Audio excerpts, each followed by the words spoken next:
Hello दोस्तों। दोस्तों, मैं आपसे आज कुछ कहना चाहता हूँ। जिसको मेरी बात बुरी लगे वो चाहे कमेंट में गालियाँ दे देना, और जिसको मेरी बात सही लगे तो प्लीज़ शेयर कर देना आगे।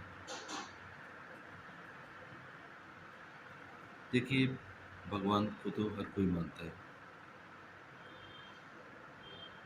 मेरा मानना है कि भगवान तो एक ही है। सब अपने हिसाब से अपने अपने नाम से पुकारते हैं उसको, लेकिन है एक है। आप भी किसी नाम से पुकारते होगे। मैं वाहेगुरु कह के पुकारता हूँ। कहने का मतलब ये है कि है तो भगवान एक ही है। हमने उसे अपने अपने हिसाब से उसको नाम दे रखे हैं। लेकिन सबसे बड़ी बात है जो हमें सारे ग्रंथों से सीखने को मिलता है, वो चीज़ तो एक इंसानियत ही है ना। और अगर हमें इंसानियत नहीं है तो मेरे हिसाब से धर्म के कोई मायने नहीं रह जाते। क्योंकि मेरा मानना है कि अगर हम कितना भी पूजा पाठ करते रहें, मंदिर में, गुरुद्वारे में, मस्जिद में, कहीं भी जाकर, लेकिन हमारे अंदर अगर इंसानियत नहीं है तो वो उस भगवान को भी कबूल नहीं है। तो दरअसल मैं कहना ये चाहता हूँ, जब छोटे होते थे ना बचपन में, उस टाइम स्कूल में किताबें होती थी जो, उसमें कई चीज़ें होती थी देशभक्ति वाली, जिसको देख के जोश आता था। कई कविताएं ऐसी होती थी, कुछ किस्से कहानी होती थी। एक मुझे एक लड़ाई वाला किस्सा होता था, उसमें एक बोधा होता था, उसकी युद्ध की बड़ी अच्छी दे रखी थी। अच्छा लगता था पढ़ के बहुत।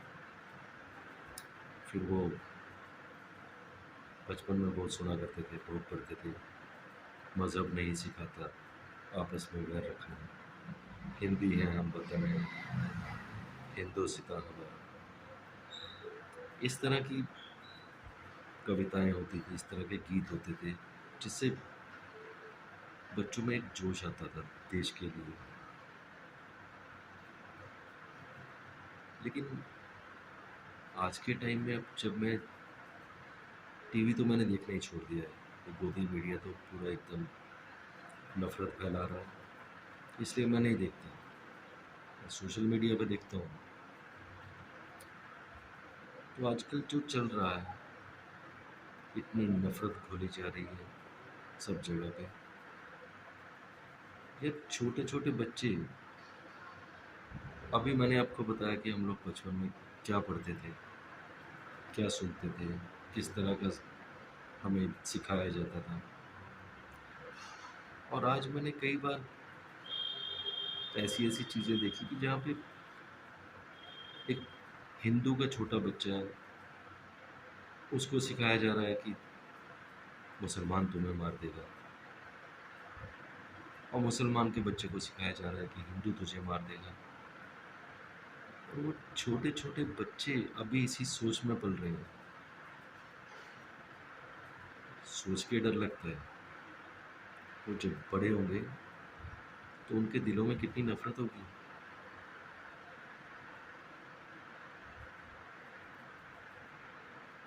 मैं बहुत दिनों से जैसे अंदर ही अंदर कुछ होता है ना, गुबार सा निकल नहीं रहा था। इसलिए आज ना चाहते हुए भी बोल रहा हूँ कि मैं नहीं कहता कि आप किसको वोट दो, किसको मत दो, किसी को नहीं कहता। बस इतना कहता हूँ, किसी पार्टी को नहीं, किसी उसको नहीं। आपके वहाँ पे जो भी बंदा ऐसा खड़ा है, जिसके दिल में सबके लिए प्यार है, सबके लिए, मतलब जिसके दिल में नफरत ना हो यार। क्योंकि हर चीज़ की जड़ ये नफरत है। अगर ये ख़त्म हो जाएगी ना तो सब कुछ ठीक हो जाएगा। सब कुछ ज़रूरी है, पता है मुझे, पढ़ाई ज़रूरी है, लेकिन ये जो नफ़रत है ना, ये सब बर्बाद कर देगी।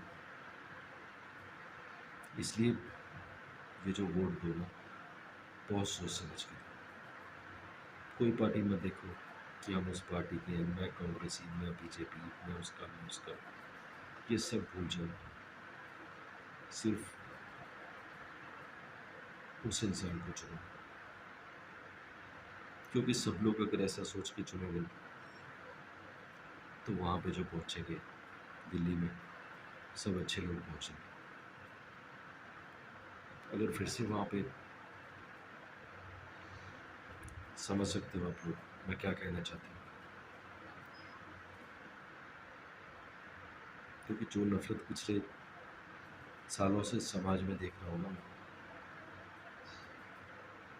उसके बारे में सोच के डर लगता है कि अगर ये ऐसी बढ़ती गई तो हमारे बच्चों का तो कोई कोई फ्यूचर नहीं है, कोई भविष्य नहीं है। बड़े होंगे, एक दूसरे को मारेंगे, काटेंगे। और हो सकता है कि शायद जिस तरह का माहौल बनाया जा रहा है, हो सकता है कि हमारे बच्चे बड़े हो ही ना, उससे पहले ही।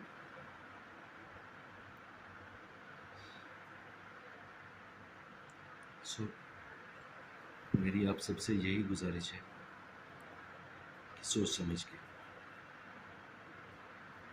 खाली जोश में आके मीडिया देख के, ये सब देख के जोश में आके खाली ये फैसला मत लेना कि हम तो कुछ भी हो जाए उसी को देंगे, उसको देंगे, उसको देंगे। एक बार ठंडे दिमाग से बैठ के अपने बच्चों के बारे में सोचना, क्योंकि उनको अभी कुछ नहीं पता है। उनके दिमाग में आप अभी जैसा बिठा दो वैसा बैठ जाएगा। अभी छोटे हैं, वो मासूम हैं। इसलिए बचा सकते हो तो बचा लो उनको। अगर उनके दिलों में नफरत भर गई ना, तो ना तो इस देश को कोई बचा सकेगा, और ना ही आपके बच्चों को। अपने बच्चों को बचाना आपकी जिम्मेदारी है, कोई नेता नहीं बचाएगा उनको। जिन नेताओं को आप भगवान बना लेते हो कि ये बचाएगा, वो करेगा, वो करेगा, ये सिर्फ नफरत फैलाएंगे, क्योंकि इनको अपनी कुर्सी बचानी है। आपको अपने बच्चे बचाने हैं, उनका भविष्य बचाना है। फैसला आपका है।